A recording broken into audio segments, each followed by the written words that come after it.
Hello दोस्तों, आज हम लोग चैप्टर 3 देखने जा रहे हैं। हम लोग पार्ट 3 पूछेगा इंपॉर्टेंट क्वेश्चन। इस चैप्टर से इंपॉर्टेंट क्वेश्चन क्या बनेगा?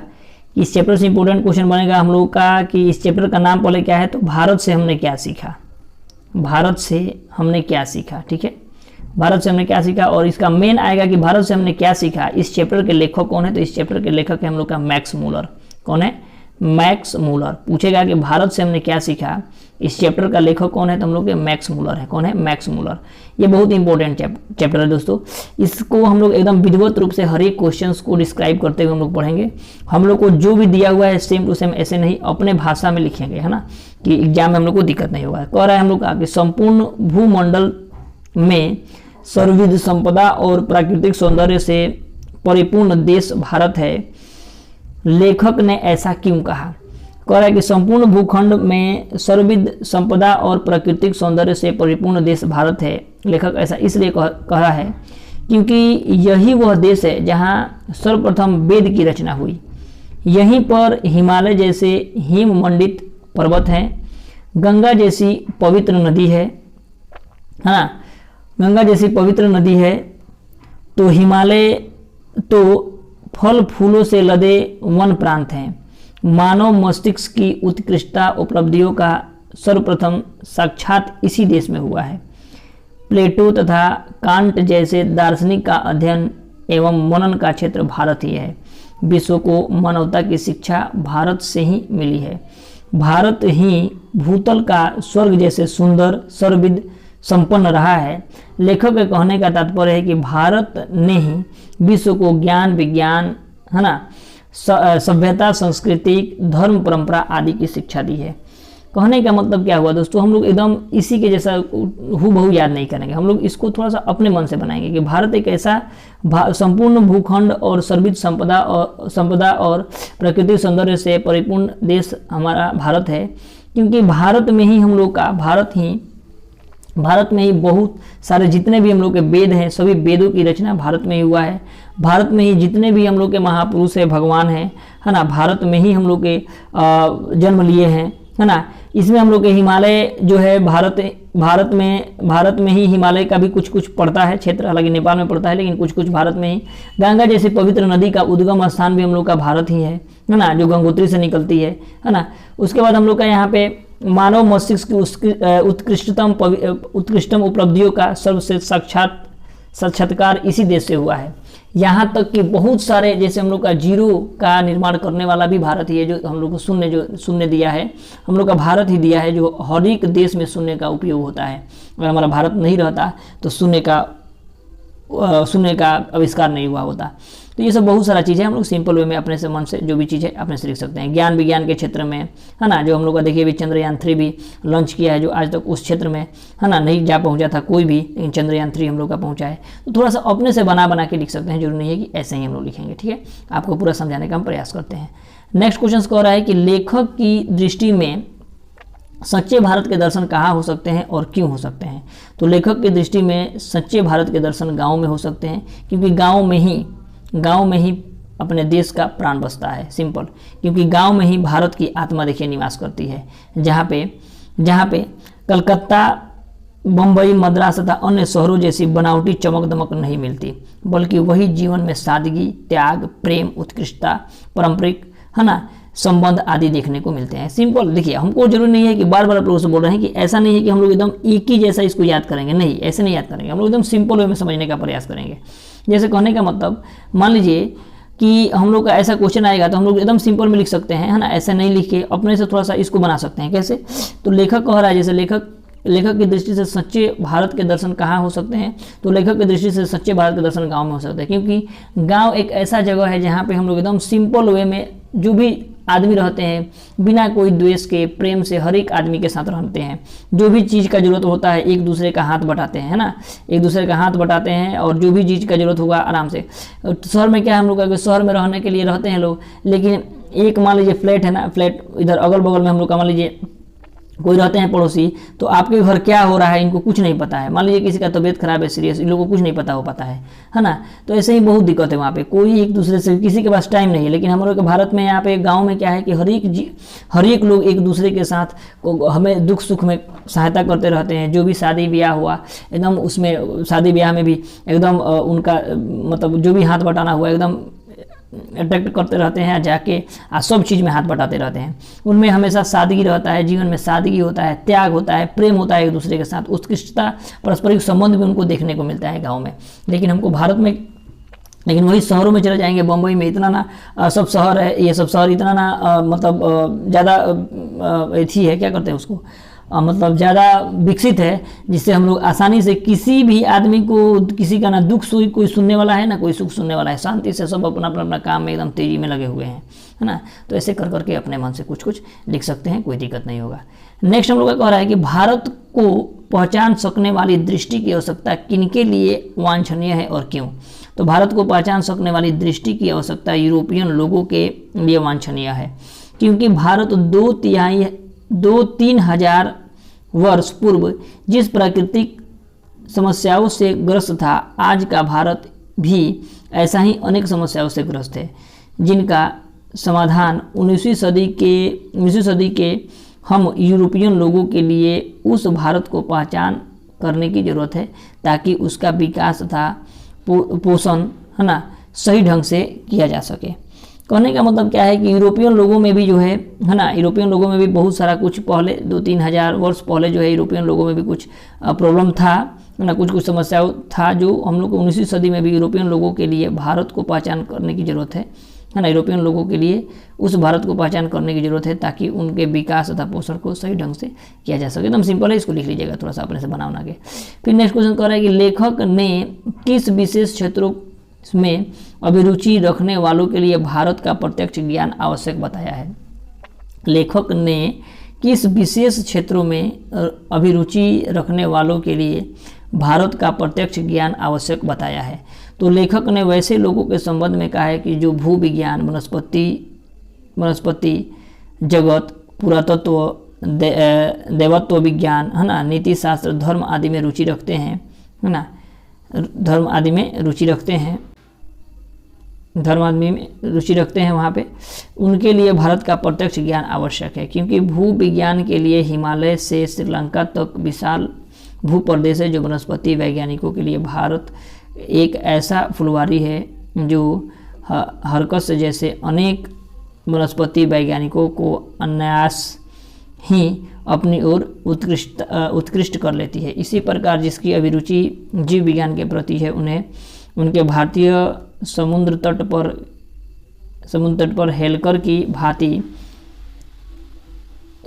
भांति निवास करना होगा तथा पुरातत्व प्रेमी को जनरल कनिंघम की भारतीय पुरातत्व सर्वेक्षण की वार्षिक रिपोर्ट का अध्ययन करना होगा और बौद्ध सम्राटों द्वारा निर्मित नालंदा जैसे विश्वविद्यालय अथवा बिहारों के ध्वंसवास सेवों को खोदना होगा, तभी भारत के विशेषताओं की सभी जानकारी मिल सकेगी। तात्पर्य यह है कि भारत के विशेष क्षेत्रों की जानकारी रखने वालों को भारत में निवास करना होगा, तभी इन विशेष क्षेत्रों की विशेषताओं का पता चलेगा। इसका कहने का मतलब देखिए क्या कह रहा है, ये तो पढ़ लिया आप लोग, देखिए समझने का प्रयास करिएगा, इसको इतना हम लोग याद नहीं करेंगे, समझेंगे सिंपली कि लेखक ने किन विशेष क्षेत्रों में अभिरुचि रखने वालों के लिए भारत का प्रत्यक्ष ज्ञान आवश्यक बताया है। कह रहा है कहने का मतलब कि अगर जो लोग थोड़ा सा भारत को जानने का प्रयास कर रहे हैं, जो लोग भी सोच रहे हैं कि भारत को थोड़ा सा जानने की क्या है, मान लीजिए भारत अभी जो निर्माण हुआ है, लेकिन पहले क्या था, उसको बढ़िया से ज्ञान अर्जित करने के लिए क्या भारत में रहना पड़ेगा, हर एक चीज़ जानना पड़ेगा। जैसे देखिए भू विज्ञान यानी यहाँ का भूमंडल पूरा चीज़ जानना पड़ेगा, यहाँ पे वायुमंडल कैसा है, भू विज्ञान कैसा है, हम लोग का पृथ्वी का बनावट कैसा है, कहाँ पे क्या है, हम लोग का भारत में क्या है, हर एक जगह विविधता पाई जाती है ना।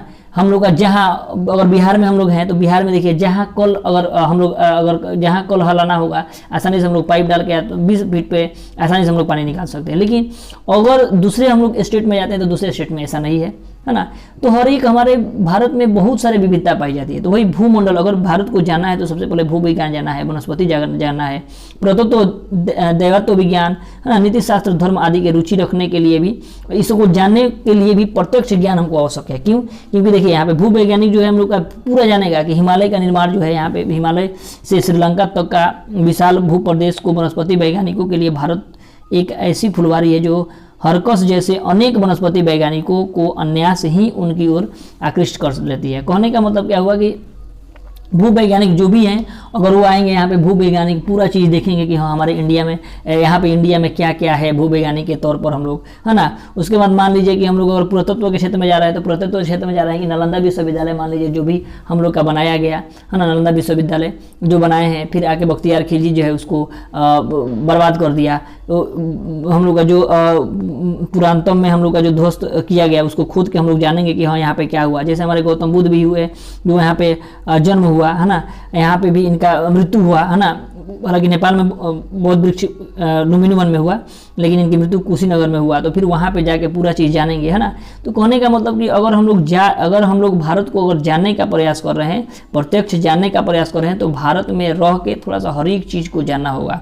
क्या क्या जानना होगा? तो भूविज्ञान को जानना होगा, वनस्पति जगत को जानना होगा, पुरातत्व देवत्व विज्ञान को जानना होगा, नीति शास्त्र को जानना होगा ना, कि किस तरह यहाँ पे वेदों का निर्माण हुआ है, फिर वेदों का निर्माण करके हर एक वेद कैसे कैसे जो कह रहा है वो सही में आगे चल के फ्यूचर में ऐसा ऐसा हो रहा है ना। तो ऐसे ऐसे करके अपने मन से थोड़ा सा लिख सकते हैं। फिर हम लोग का 5 नंबर कह रहा है क्या कि लेखक ने वारेन हेस्टिंग्स के संबंधित किस दुर्भाग्यपूर्ण घटनाओं का हवाला दिया और क्यों। तो लेखक ने वारेन हेस्टिंग्स के संबंध में उस दुर्घटना का संबंध में बताया कि जब हेस्टिंग्स भारत का गवर्नर था तो 172 दारिस नामक सोने के सिक्कों से भरा एक घड़ा मिला था। उसने उस सिक्के को अपने मालिक ईस्ट इंडिया कंपनी के निर्देशक मंडल की सेवा में इसलिए भिजवा दिया कि एक ऐसा उपहार होगा जिसकी गणना उनके द्वारा प्रेषित सर्वोत्तम दुर्लभ वस्तुओं में होगी। वह स्वयं को अपने मालिक की दृष्टि में एक महान उदार व्यक्ति को साबित करना चाहता था, किंतु कंपनी के निदेशक उसका ऐतिहासिक महत्व नहीं समझने के कारण वह दुर्लभ प्राकृतिक वस्तुओं को गला डाला। जब हेस्टिंग्स इंग्लैंड लौटा तो वह स्वर्ण मुद्रा नष्ट हो चुकी थी। इसलिए लेखक ने हेस्टिंग्स से संबंधित दुर्भाग्यपूर्ण दुर्घटना का हवाला दिया ताकि भविष्य में ऐसी दुर्भाग्यपूर्ण घटनाओं की पुनरावृत्ति ना हो और इंग्लैंड वाले ऐसा ऐतिहासिक दुर्लभ वस्तुओं के महत्व को समझे। समझ रहे हैं? कहने का मतलब क्या हुआ कि एकदम अपने ईमान से लिख सकते हैं हम लोग, है ना। वारेन हेस्टिंग्स से संबंधित किस दुर्भाग्यपूर्ण घटनाओं का हवाला दिया है। तो इसमें सिंपली हम लिख सकते हैं कि 172 दाई नामक सोने का सिक्का से भरा एक घड़ा मिला था। अगर वो वारेन हेस्टिंग्स एक जगह क्या कर रहा था कि खेतों को जुतवा रहा था, है ना, तो मतलब कोई जुतवा रहा है उसी का। तो उसमें क्या हुआ कि आसानी से एक घड़ा मिला जो भरा हुआ घड़ा था, सोने के सिक्कों से भरा था। और वो जो है एकदम मतलब बहुत पुराना सिक्का था वो सब। कुछ हम लोग का भारत का धरोहर भी उसको बनाया जा सकता था, लेकिन वो क्या हुआ कि उसको ये घड़ा उसको मिल गया। अब वो क्या हुआ कि वो अपने मतलब मालिक के नज़र में, मतलब कहने का मतलब कि इंग्लैंड के जो वहाँ पे प्रधानमंत्री था उसके नज़र में अपने को एकदम बढ़िया समझने के मतलब बढ़िया अपना को बनाने के लिए क्या किया, वो दुर्लभ वस्तुओं को वहाँ पे भेज दिया कि लीजिए सरकार हमको ये मिला है, आपको हम सुपुर्द कर रहे हैं, है ना।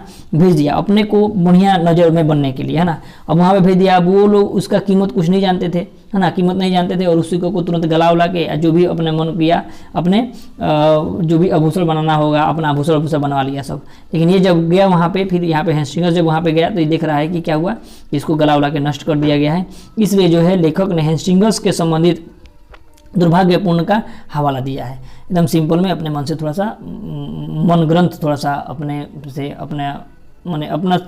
टूटी फूटी भाषा में जिस तरह भी होगा थोड़ा सा अपने से बना देंगे तो बढ़िया से समझ में आ जाएगा। ठीक है।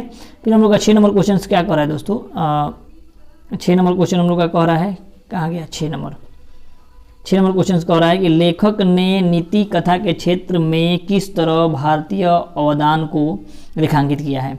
तो लेखक ने नीति कथाओं के क्षेत्र में भारतीय अवदान के विषय में कहा है कि भारत ने ही विश्व को नीति कथाओं के मध्य से नवजीवन का संचार किया। वे नीति कथा संचार के कारण ही समय समय पर समय समय पर नानाविध संसाधनों एवं मार्गों द्वारा पूर्व से पश्चिम की ओर जाती रही। लेखक का कहना है कि पाश्चात्य देशों ने बौद्ध धर्म को अपने यहाँ की कहावतों एवं दंत कथाओं का प्रमुख स्रोत माना है। सिर की खाल में गधा जैसी कहावत के संबंध में लेखक का तर्क है कि यह भी संस्कृत की एक कथा है। कथा से सर्वथा मिलती जुलती एक कहानी है। यह यूनान कैसे पहुंची तथा ईसा पूर्व चौथी सदी में एस्टेटिस की कहानियों से कैसे स्थान पा गई, यह विचारणीय प्रश्न है। लेकिन ये सब कथाएं पूर्व से आई है, लेखक की ऐसी मान्यता है। कहने का मतलब क्या हुआ, देखिए इसमें लेखक ने नीति कथाओं के क्षेत्र में किस तरह भारतीय अवदान को लेखांकित किया है। कहने का मतलब क्या हुआ कि यहाँ पे देखिए बहुत सारे हम लोग का जो भी हम लोकोक्ति कहते हैं, है ना, यानी मुहावरा कहते हैं, उसको हम लोग कुछ ना कुछ पहले से कुछ कथाएं हैं उसके अकॉर्डिंग हम लोग इसको मानते हैं। जैसे बोलते हैं ऊँट के मुँह में जीरा, है ना। कहने का मतलब क्या हुआ कि ऊँट का मुँह तो बड़ा है, ऊँट का मुँह बड़ा होता है, अब उसके मुंह में थोड़ा सा जीरा आप डाल दीजिएगा तो उसको कोई प्रभाव पड़ने वाला है, कोई प्रभाव नहीं पड़ने वाला है। तो वही सब कि जो भी हम लोग का कहानी, जो भी अगर हम लोग लोकोक्ति कहते हैं या मुहावरा कहते हैं या नीति कथाएं, है ना, जो भी हम लोग बोलते हैं, सिंपली हम लोग का नीति कथाओं के क्षेत्र में ही से बोलते हैं हम लोग। तो वही कुछ दंत कथाओं से ही हम लोग कहावतों एवं दंत कथाओं का प्रमुख स्रोत माना जाता है। जो भी चीज़ हम लोग करते हैं दंत कथाओं, तो वही कह रहा है कि लेखक को कहना है कि पश्चात देशों के बौद्ध धर्म को अपने यहाँ के कहावतों तथा दंत कथाओं के प्रमुख स्रोत माना गया है। जैसे सिर के खाल में गधा, कहने का मतलब क्या हुआ कि अगर सिर गधा जो है अगर सिर का खाल पहन लेगा तो क्या सिर नहीं ना हो जाएगा, है ना, तो गधा ही रहेगा। जैसे हम लोग छोटे में थे तो कौवा जो देखे थे हम लोग कि कौवा जो है हम लोग का क्या कर रहा था, कौवा जो है यहाँ पे कौवा क्या कर रहा था कि यहाँ पे पंख लगा ले रहा था, मोर का पंख, और कह रहा था क्या कि हम क्या हैं कि मोर हो गए हैं, है ना, मोर हो गए हैं। तो ये कौवा मोर नहीं ना हो गया है, कौवा ही रहेगा ना। तो ऐसे ही सिंपली हम लोग, है ना, सिंपली क्या होगा कि कौवा मोर नहीं बन गया है। तो वैसे ही सब चीज़ है ना। इसके अकॉर्डिंग हम थोड़ा सा अपने से थोड़ा सा बना के लिख सकते हैं। फिर नेक्स्ट कह रहा है कि भारत के साथ यूरोप के व्यवहारिक संबंध में प्राचीन प्रमाण लेखक ने क्या दिए हैं। तो भारत के साथ यूरोप के व्यवहारिक संबंध के बारे में लेखक का कहना है कि सोलोमन के समय में ही भारत तथा सीरिया और फिलिस्तीन के मध्य आवागमन के साधन सुलभ हो चुके थे। साथ ही प्राकृतिक शब्दों के आधार पर लेखक इस निष्कर्ष पर पहुंचा है कि हाथी, दांत, बंदर, मोर और चंदन आदि जिन वस्तुओं का निर्यात की बात बाइबल में कही गई है वे भारत के सिवा किसी अन्य देश में उपलब्ध नहीं थी, है ना, उपलब्ध नहीं थी। उसके बाद शाहनामा के रचनाकार 10वीं-11वीं शताब्दी में भी भारत के साथ यूरोप के व्यापारिक संबंध थे, है ना। तो ये सिंपल सा है ना, भारत के साथ यूरोप के व्यापारिक संबंध के प्राचीन प्रमाण लेखक ने क्या दिखाए हैं। तो वही सब है ना कि जो भी चीज़ था हम लोग का, है ना, बहुत सारा पहले के से संबंध हम लोग का था यूरोप के साथ भी, जहाँ पे हम लोग बहुत सारा चीज़ों को आयात निर्यात हम लोग करते थे। जैसे बंदर, हाथी, मोर, है ना, ये जो भी चीज़ें हम लोग एकदम, ये सब बाइबल में कहा गया है। बाइबल बहुत पुराना है ना। ईसाई धर्म का मतलब उनका अपना धर्म ग्रंथ है। जैसे हम लोग का रामायण धर्म ग्रंथ है ना, मुसलमानों का हम लोग का कुरान है मुसलमानों का, है ना। तो उस प्रकार इसी में कहा गया है कि रचना जो है 10वीं-11वीं शताब्दी में की गई है। भारत के साथ यूरोप के व्यवहारिक संबंध थे 10वीं-11वीं शताब्दी में। तो सिंपली हम लोग 2-3 याद रखेंगे बस, ये सब जो है ये सब याद रखेंगे कि वस्तुओं का निर्यात के बात करेंगे जो बाइबल में है। फिर यहाँ पर 10वीं-11वीं शताब्दी में भारत और यूरोप के साथ संबंध थे, बस यही याद रखेंगे। बस इसके अकॉर्डिंग अपने से थोड़ा बना करके लिख सकते हैं, ठीक है। फिर आगे कह रहा है दोस्तों हम लोग का फिर भारत के ग्राम पंचायतों को किस अर्थ में और किसके लिए लेखक ने महत्वपूर्ण बतलाया है, स्पष्ट करें। तो भारत की ग्राम पंचायतों को लेखक ने भारतीय स्व शासन के अर्थ में लिया है। यह ऐसी प्रणाली है जिसमें ग्रामीण अपना शासन खुद करते हैं, जिसमें किसी बाहरी व्यक्ति का हस्तक्षेप नहीं होता है। सारे यहाँ पे कह रहा है कि सारे गांववासी अपने समस्याओं के समाधान के लिए मिलजुल कर निर्णय लेते हैं। ऐसी व्यवस्था उन व्यक्तियों के लिए विशेष महत्वपूर्ण है जो राजनीतिक इकाइयों के निर्माण और विकास के संबंध में प्राचीन युग से कानून के पुरातन रूपों के महत्व तथा वैशिष्ट्य को परख सकने की क्षमता प्राप्त करना चाहते हैं। भारत में ग्राम पंचायतों को किस अर्थ में उनके लिए लेखक के महत्वपूर्ण बताया। सिंपली हम लोग समझते हैं इसको, देखिए क्या सिंपली में पहले क्या होता था, जैसे हम लोग अभी क्या हो रहा है कि कभी भी थोड़ा सा मार धार हो जा रहा है तो तुरंत केस हो जा रहा है। अब आप सोचिए कि अगर छोटा मोटा केस भी अगर हम लोग ले जाके क्या करते हैं वहाँ पे रख देते हैं, देखते हैं छोटा केस भी सुलझने में कितना टाइम लग जाता है। आप ही सोचिए क्या आप ही का एक केस नहीं ना होगा। दुनिया में हम लोग की इतना करोड़ जनसंख्या है, 135 करोड़ जनसंख्या है, तो इस जनसंख्या में हर एक आदमी मान लीजिए कोई ना कोई झगड़ा हो ही जा रहा है। तो झगड़ा हो रहा है तो सभी लोग जा के केस फौजदारी करते रहेंगे तो संभव नहीं ना है। अब उसका निदान होने में टाइम भी लगता है।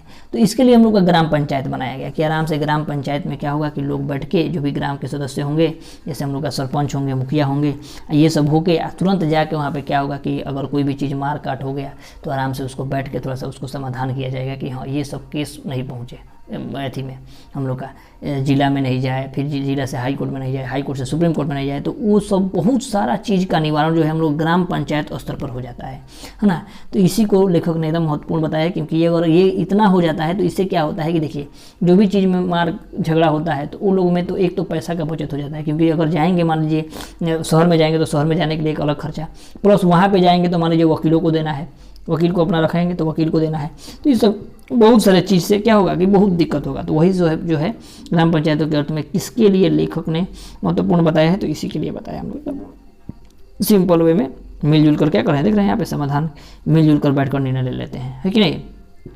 फिर नेक्स्ट कह रहा है हम लोग का कि धर्मों की दृष्टि से भारत का क्या महत्व है। धर्मों की दृष्टि से आप जानते ही हैं कि हम लोग के भारत में जो है ना, हम लोग के भारत में क्या है कि भारत में हम लोग को धर्मों के अलग अलग संप्रदाय के लोग रहते हैं भारत में, है ना।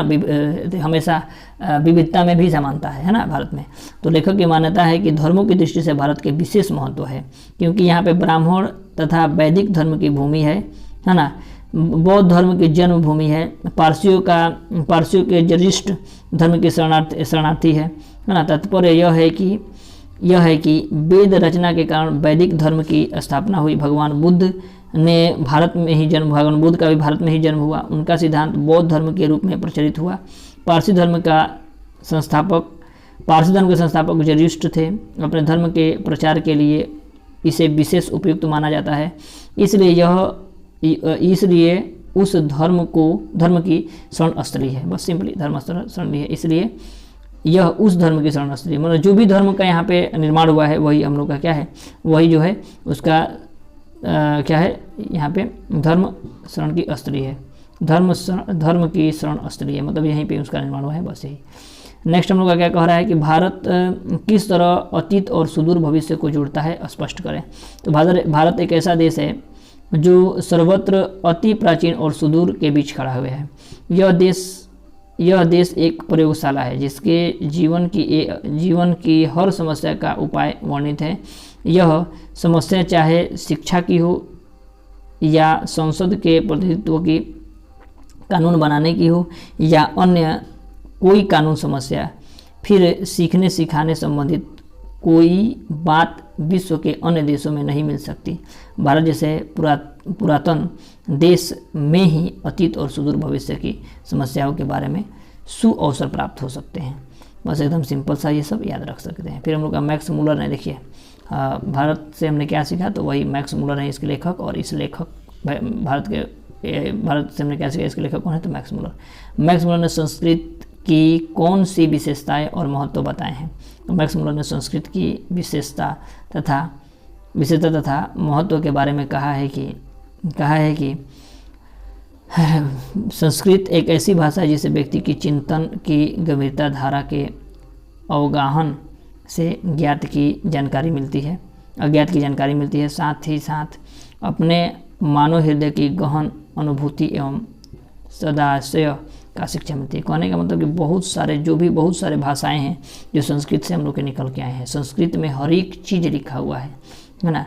तो संस्कृत से हम लोग का बहुत सारे भाषा भी मिले हैं, है ना। इस भाषा से, संस्कृत भाषा ही है जिससे हम लोग को चिंतन गंभीरता धारा आह्वान से अज्ञात की जानकारी मिलती है। बहुत सारी चीज़ों का जानकारी भी हम लोग संस्कृत वर्ड से ही मिलती है। चाहे हम लोग का वेदों से भी बहुत सारा जानकारी मिलती है, जो बहुत सारे वैज्ञानिक इस सर्च भी करते हैं हम लोग के धर्म ग्रंथ से, है ना। फिर हम लोग के यहाँ पे है हम लोग का 12 नंबर, 13 नंबर। और भी क्वेश्चन है, अभी बहुत ज़्यादा है ना। चलिए इसको हम लोग पढ़ लेते हैं, है ना। थोड़ा सा टाइम लग जाएगा, लेंदी वीडियो हो जा रहा है आपका। आइए देखते हैं यहाँ पे कह रहा है कि लेखक वास्तविक इतिहास किसे मानता है और क्यों। तो लेखक के अनुसार वास्तविक इतिहास उसे माना जा सकता है जिसमें मानव इतिहास के संबंध में अत्यंत बहुमूल्य तथा अत्यंत उपादेय प्रमाणिक सामग्री उपलब्ध हो।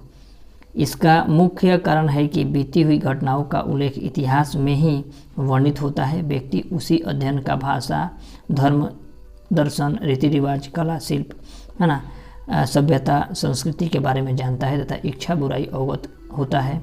इस दृष्टि से संस्कृत ही सर्वतिसाई है ना, जरूरी है बस। संस्कृत तथा दूसरी भारतीय भाषाओं के अध्ययन से पश्चात जगत को प्रमुख लाभ क्या हुए हैं, है ना, प्रमुख लाभ क्या हुए हैं। तो एकदम सिंपल सा है ना। देखिए यहाँ पे एकदम सिंपल सा हम लोग देखते हैं।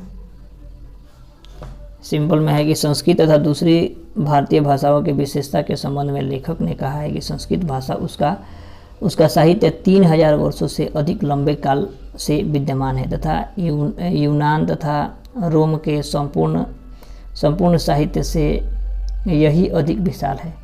संस्कृत सारी भाषाओं का अग्रजा है। यह व्याकरणनिष्ठ है। संस्कृत, ग्रीक और लैटिन, देख रहे हैं, संस्कृत, ग्रीक और लैटिन तीनों भाषाओं का मूल उद्गम स्रोत तक पहुंचने से हमें पीछा हटना होगा तथा हिंदू, ग्रीक, यूनान आदि जातियों एक दूसरे के पृथक हुई थी, है ना। अब देखिए यहाँ पे कह रहा है कि यह सुदूर अतीत में आर्य भाषा चट्टानों के रूप में दिखाई देती है जो चिंतन परंपरा के प्रभावों के उतार चढ़ाव से घिस-मझकर चिकनी और स्पष्ट हो चुकी है। उस भाषा में जो है प्रकृति और प्रत्यक्ष के युग से बनी हुई है ना। असीम, अग्रिम, तस्मीन जैसी यौगिक क्रियाएं मिलती है, लेकिन मैं हूँ जैसे भाव को व्यक्त करने के लिए अस्थि यानी मैं हूँ क्रिया केवल आर्य भाषाओं के उपलब्ध हो सकती है। लेखक का मानना है कि संस्कृत सुनिश्चित तथा व्यापक ऐतिहासिक ज्ञान के लिए आवश्यक है, क्योंकि इसकी खोज में हमारी ऐतिहासिक चेतना में एक अन्य अध्याय जोड़ दिया है। इससे हमारे मूल भूले बिसरे बचपन की मधुर स्मृति साकार हो उठती है। अतः संस्कृत की दूसरी भाषाओं के अध्ययन में मानव इतिहास के बारे में हमारे विचार को व्यापक और उदार बना दिया है। लाखों करोड़ों अजनबियों तथा बर्बर समझे जाने वाले को अपने परिवार के सदस्य भांति गले लगाना भी सिखाया है। तात्पर्य है कि हमारे मानव जाति के संपूर्ण इतिहास की वास्तविक रूप से प्रकट कर दिखाया है। सिंपल है, इसको थोड़ा सा आप लोग क्या करिएगा, अपने मन से लिख लीजिएगा। अब मेरी वीडियो होते जा रहा है, इसलिए हम थोड़ा सा देखिए 27 मिनट का हो गया, आधा घंटा का हो गया, इसलिए हम प्रयास कर रहे हैं कि आप इसको क्या करिएगा कि देखिए 14 नंबर से आप लोग क्या करिएगा, इसको लिख लीजिएगा। लेखक ने नया सिकंदर किसे कहा है। तो लेखक ने नया सिकंदर उसे कहा है जो भारत के ऐतिहासिक, धार्मिक, संस्कृति और राजनीति के गौरवपूर्ण इतिहास को विरासत से अनजान है ना, जो अनजान है उसी के बारे में कहा है। फिर यहाँ पे हम लोग अगला ही सब देख लेंगे, है ना, पूरा क्वेश्चंस का हम लोग को यहाँ पे मिल जाएगा। आप लोग इसको बढ़िया से लिख लीजिएगा। आधा घंटा का हो गया, थोड़ा सा वीडियो लेंदी होता जाता है तो दिक्कत हो जाता है। चलिए मिलते हैं नेक्स्ट वीडियो में दोस्तों। आप लोग को वीडियो कैसा लगा प्लीज़ कमेंट में, आप लोग कमेंट तो कुछ करते नहीं हैं, कमेंट करिएगा तो थोड़ा सा हम लोग भी थोड़ा सा अट्रैक्ट होंगे आप लोग के प्रति और वीडियो और ज़्यादा बनाने का प्रयास करेंगे, है ना। तो आप लोग क्या करिएगा कि इसको लिख लीजिएगा बढ़िया से। चलिए मिलते हैं नेक्स्ट वीडियो में। आप लोग का थोड़ा सा प्यार आप लोग बना दे रखिए, थोड़ा सा इसको ज़्यादा शेयर करिए कि हम लोग भी थोड़ा सा मोटिवेट हो और आप लोगों के लिए बहुत सारा चीज़ लाने का प्रयास करें, है ना। कुछ ऑब्जेक्टिव होगा तो आएगा हम लोग। प्लेटो और कांटो थे, प्लेटो और कांटो एक क्या थे, तो एक महान दार्शनिक थे, है ना। बहुत सारा क्वेश्चन आएगा, है ना। 10वीं और 11वीं सदी की रचना में भारत यूरोप के बीच परस्पर संबंध के बारे में क्या बताया जाए क्या, तो इसमें जो है हम लोग का शाहनामा को बताया गया था। भारत कहाँ बसता है, तो गाँव में बसता है, इनका लेखक का कहना है ना।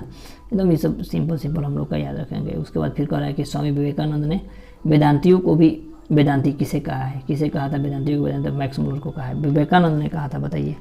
विवेकानंद ने कहा था मैक्स मुलर को जो है वेदांतियों का वेदांती है ये, है ना। भारत से हमने क्या सीखा, ये जो है लेखक कौन है इसके? तो मैक्स मुलर है। मैक्स मुलर के पिता का नाम पूछेगा क्या होगा, तो मैक्स मुलर के पिता का नाम जो है हम लोग का क्या हो जाएगा? बस मुलर याद रखेंगे। मैक्स मुलर के पिता का नाम विल्हेम मुलर था, मुलर याद रखेंगे, याद हो जाएगा, है ना। उसके बाद रानी विक्टोरिया ने मैक्स मुलर को कौन सा उपाधि दिया था? तो उनको नाइट का उपाधि दिया था, नाइट का उपाधि। ये सब ऑब्जेक्टिव कुछ क्वेश्चंस रहेंगे, इसको आप लोग थोड़ा सा याद कर लीजिएगा। चलिए अब मिलते हैं नेक्स्ट वीडियो में। दोस्तों वीडियो तो थोड़ा सा लेंदी हो गया और आप लोग थोड़ा सा इसको शेयर कर दीजिएगा, ठीक है। चलिए मिलते हैं नेक्स्ट वीडियो में, तब तक के लिए जय हिंद। और आप लोग का प्यार इस पर बनाए रखिए, ठीक है दोस्तों।